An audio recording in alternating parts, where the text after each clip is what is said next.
The term synthetic drug refers to a new type of drug on the market that has been created to skirt existing laws on illicit drugs. Thousands of psychoactive compounds are regulated by the law of the Federal Controlled Substances Act. However, in creating synthetic drugs, manufacturers alter the chemical structure of an illegal drug, modifying it to create an analog or derivative of that drug to essentially make it quote-unquote legal. Synthetic drug manufacturers are devious in marketing their goods. This is known. Furthermore, it's also known that synthetic drugs induce a variety of side effects, which can vary from person to person. Often lack of pain response, hallucinations, and a severely hindered judgment. Now, I don't know how much of these facts and statistics are relevant to me, and what happened to me, but I need answers.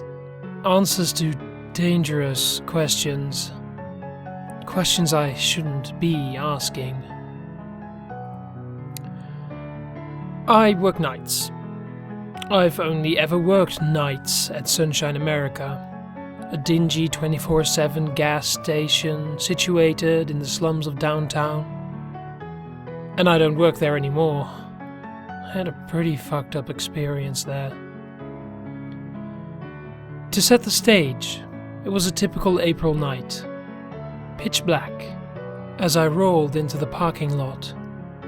And for the most part, but for some unexpected rain, everything went predictably. Counted my cash, double-checked the lotto numbers, made coffee, and then bought myself a Monster and a bag of corn nuts for the night and pulled out my laptop to start killing time. I usually would free write during my shifts, and I'd text whoever was up. Eventually, my girlfriend went to bed, and I had no one to text or talk to. I decided to hit up my buddy Mike. He worked nights too. We talked for a bit while I tried to fight off my writer's block. I had a hell of a headache though, which didn't actually summon inspiration. At one point in the night, a truck rolled into the lot. I don't remember seeing it come in. Rather, it was just there when I looked out the window. I seldom take notice of a car actually driving into the station, unless they have a shitty muffler or ridiculously loud bass. This car, though, was a shady-looking one. The kind I'd expect to pre-pump and then skip out on paying. It was a piece, an all-black pickup, victim to merciless rust. It had this huge dent on the driver's side and a busted headlight. Looked like the asshole had driven into a tree. Didn't have a license plate either. I decided not to authorize him if he tried to prepay. Having no license plate was just cause enough. And I went back to writing and texting and basically doing nothing. When I finally got up to start sweeping the place, I'd forgotten about the sketchy pickup. That is, until I saw it. Still sitting with its engine rumbling at pump 4. In hindsight, the whole thing seemed really shady. But at the time I was just confused. The guy had never gotten gas at all, nor had he come in for smokes or a drink or anything. So, taking the bucket of washer fluid in hand, so it looked like I had a reason to go outside, I opened the door. And as soon as I did, the engine roared and the rubber squealed. I was baffled as the guy tore out of the parking lot.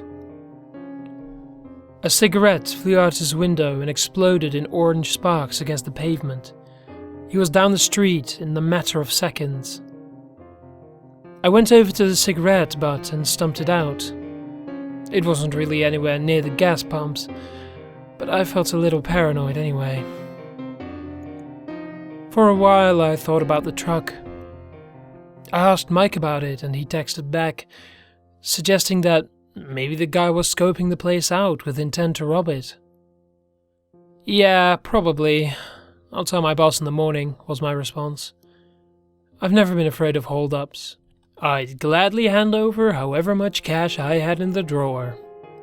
Nothing worth getting shot over. Corporate can suck it.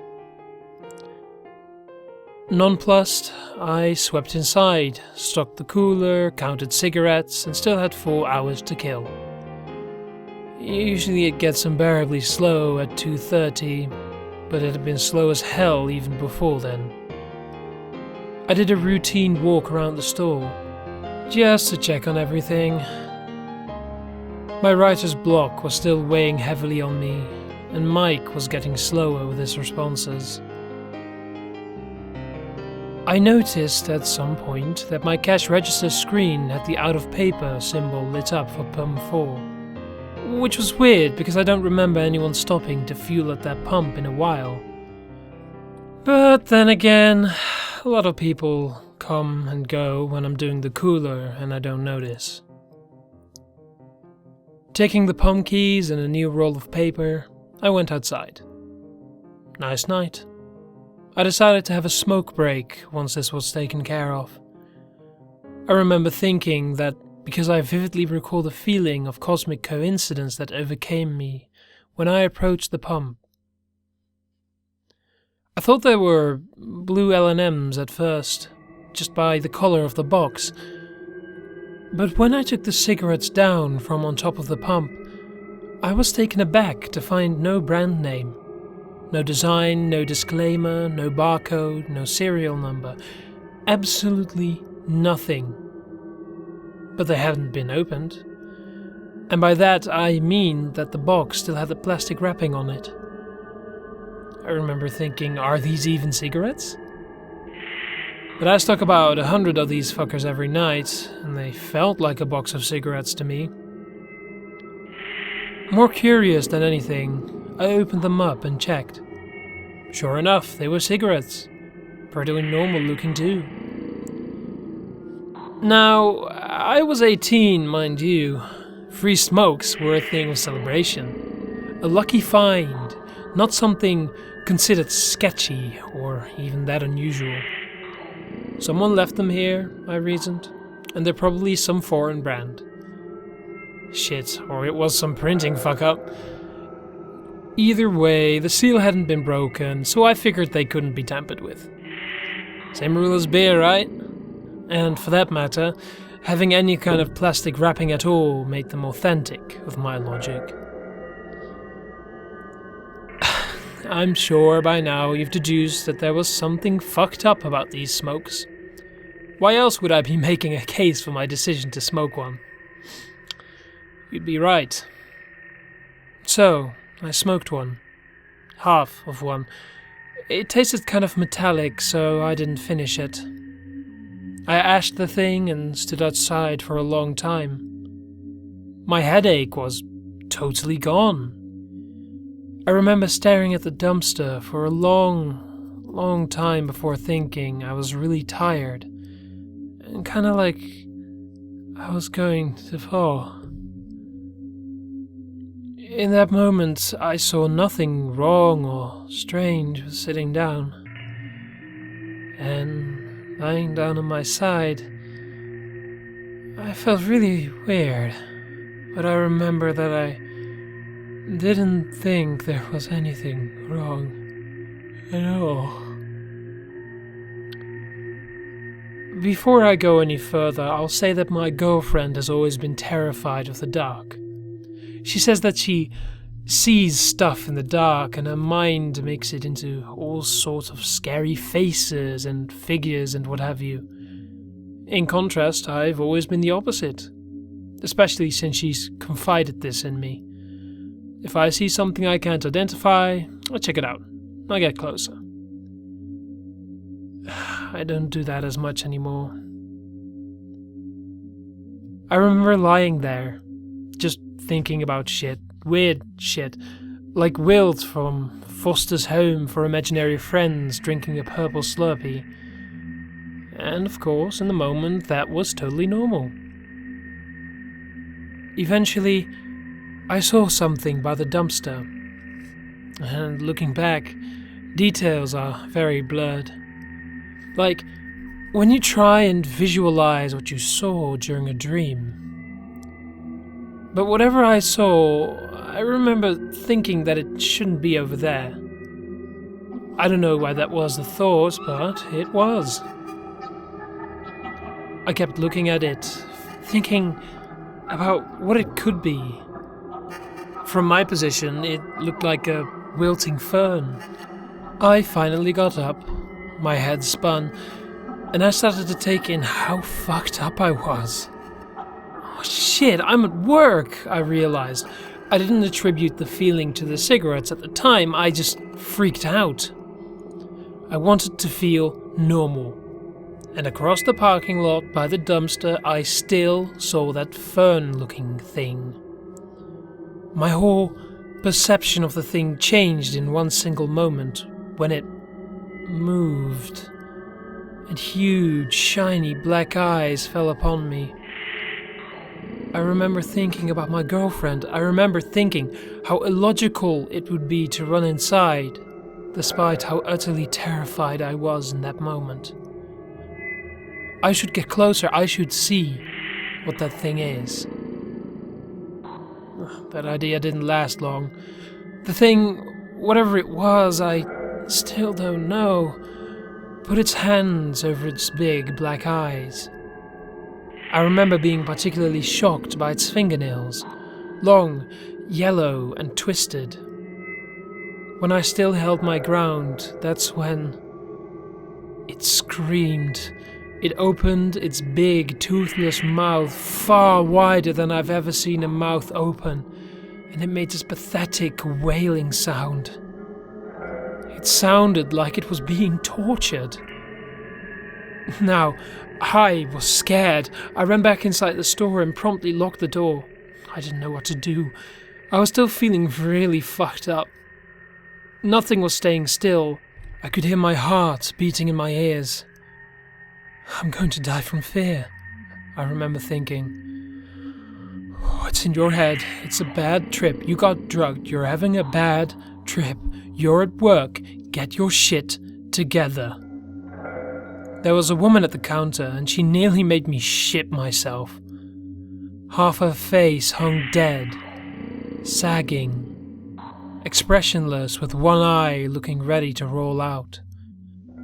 The other half was contorted with anger. I was ready to cry out and make a run for my car, but I realized, with unimaginable shame and sorrow, that she was a stroke victim, or something of the sort. I think at the time, I thought she had a birth defect or something. Whatever I thought, I felt horrible, and mortified by the way I was thinking and acting. Oh, this is some strong shit I'm on, I thought. I'm sorry, I said to her. Can I help you with anything? And I recall my words sort of hung in my ears after I said them. She said something in a broken voice, and I asked her to repeat herself. She said it again, clearer. Fuck you. I remember feeling like shit. I must have offended her, or kept her waiting, or both. I'm really sorry. I was taking out the trash. Fuck you. She said it even clearer that time. And the muscles in the half of her face, I presumed non-functional, twitched into life. She twisted her head to look at me, twisted it at an impossible angle, and started screaming it, "Fuck you! Fuck you! Fuck you!" for what I felt like far too long. So long the words began to lose meaning and definition. Just loud screeches. At one point, as I cowered by the door I'd locked, I couldn't distinguish words at all. I closed my eyes, unwilling to look at her, and the screaming continued, even once I opened my eyes and found her absent. The distorted curses kept coming, until they blended into a sound like microphone feedback. Eventually, it stopped, leaving me sitting against the door with a ringing in my ears. This is all some kind of dream, a trip. I'm on a bad trip. I kept telling myself shit like that when I thought to dial the police or make a run for it. I went to the bathroom and washed off. I felt a little better. I could see my reflection rippling like the mirror was a standing wall of liquid. Feeling less shaken, I returned to the counter. I paced for a while, occasionally glancing out the window. I was paranoid as hell. Everything would set me off, the air turning on, the lotto machine making its usual beeping sounds, even the quiet sounds of the building settling. It was all making me twitch and panic. I didn't want to reflect or think about it, any of it. I just paced. There was this awful smell that had overcome me too, like dog shit and rotting fruit. Oh, I was driving me crazy, and I wasn't sure if it was even there or not. All my other senses had proved unreliable. But I did smell something, and I traced it to a plastic grocery bag, from Meyer, I think, stuffed underneath a coffee maker. It smelled awful. Of course, I opened the damn thing, and it took me a second to process what it was. Teeth. Bloody, rotten, black and yellow teeth, a big wad of them, all stuck together with thick strings of tar.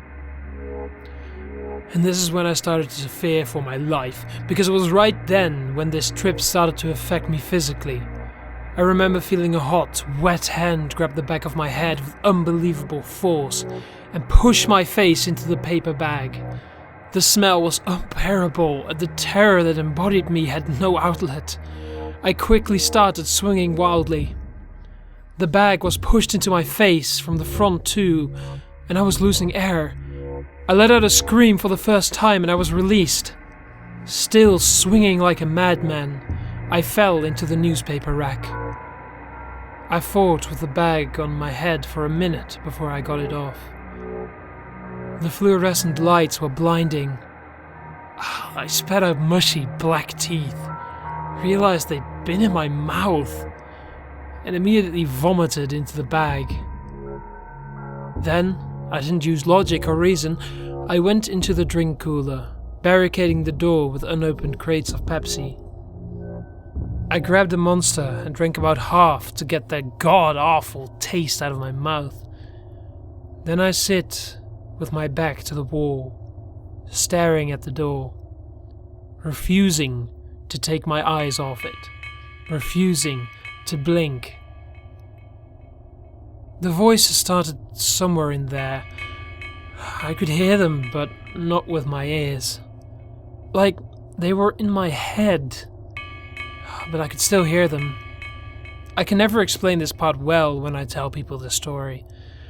They weren't saying anything, they were mostly whispers.